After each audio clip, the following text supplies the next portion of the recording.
What makes Seiko a badass? It is the fact that when it unveiled its Quartz astron watch, aka Q-bomb of Japan, on Christmas of 1960, mechanical watchmaking countries ran for cover and entire watch world trembled. Leading the Quartz crisis from front, this Asian juggernaut devastated the monopoly of Swiss watches like never seen before. Nearly half of all the Swiss watch companies got closed and almost 2/3 of all the watchmaking jobs were vanished.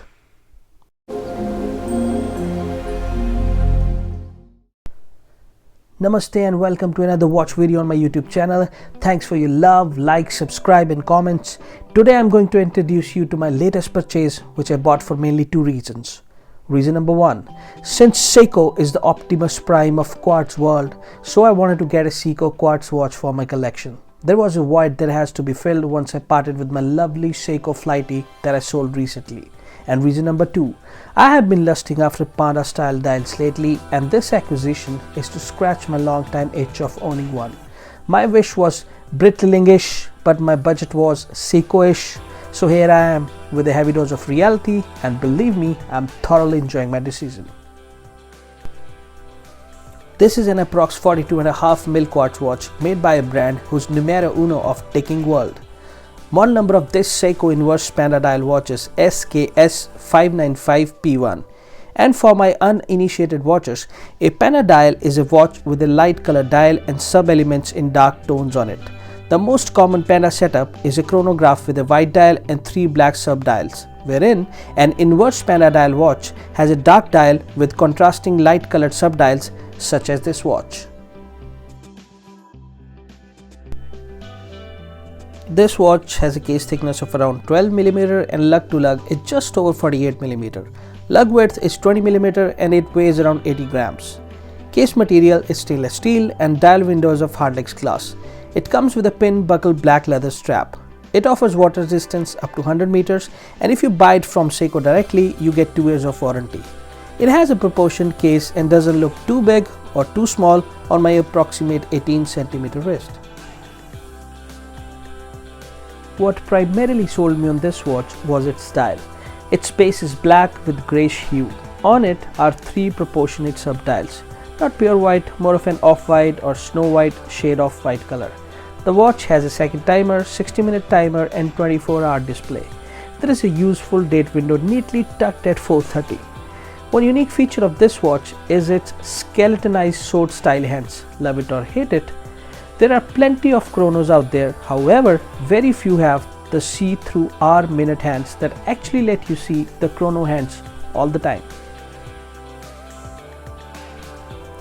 Subtle sporty dial of this watch saves it from transforming into a hardcore dressier side chronograph.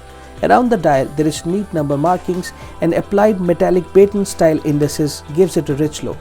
Looking at the dial gives a sense of depth due to its raised periphery, which has equally divided white minute number markings on it. Second hand is red, which ticks smoothly at every second and doesn't jitter. Needless to say, it is pushed by a good reliable Seiko Japanese quartz moment inside. Crown of this watch is just right, not too small, neither overly big. This threaded crown's first pull will allows you to access the date mechanism, and with second pull you can set the time. Chrono pushers on this watch is no different than any others that you find on a chrono quartz watch at this price point. First push on the pusher above set the chronos in motion.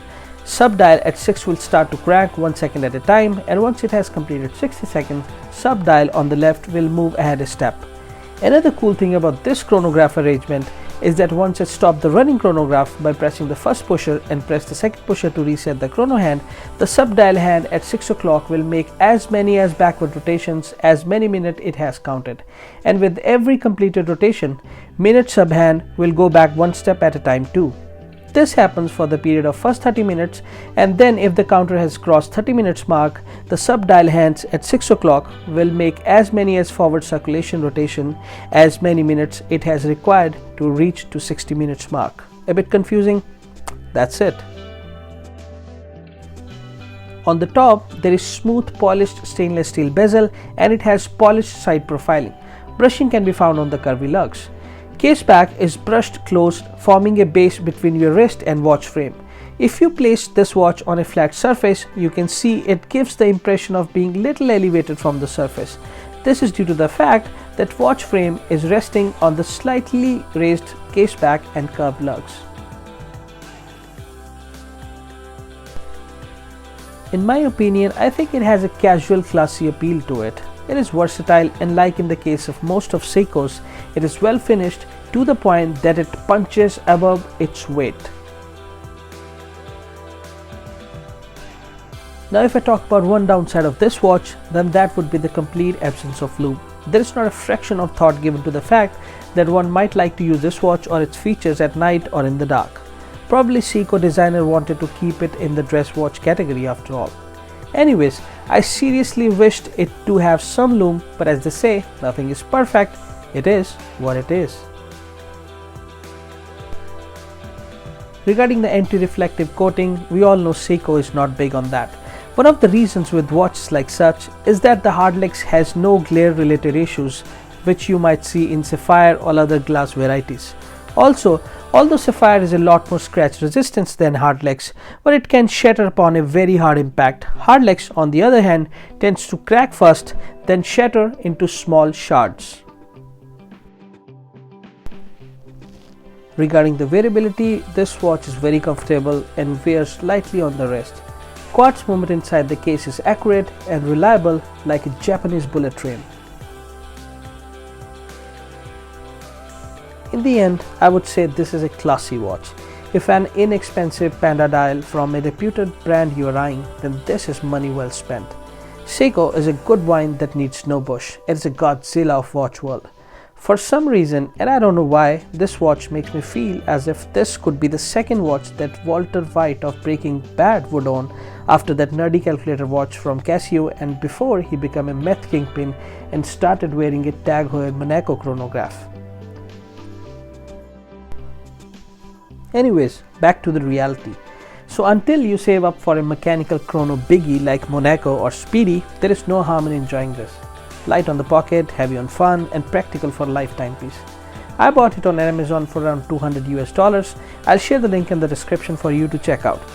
So that's it for this video. If you have any question or suggestion, let me know in the comment section. Thank you for your support in liking and subscribing to the channel.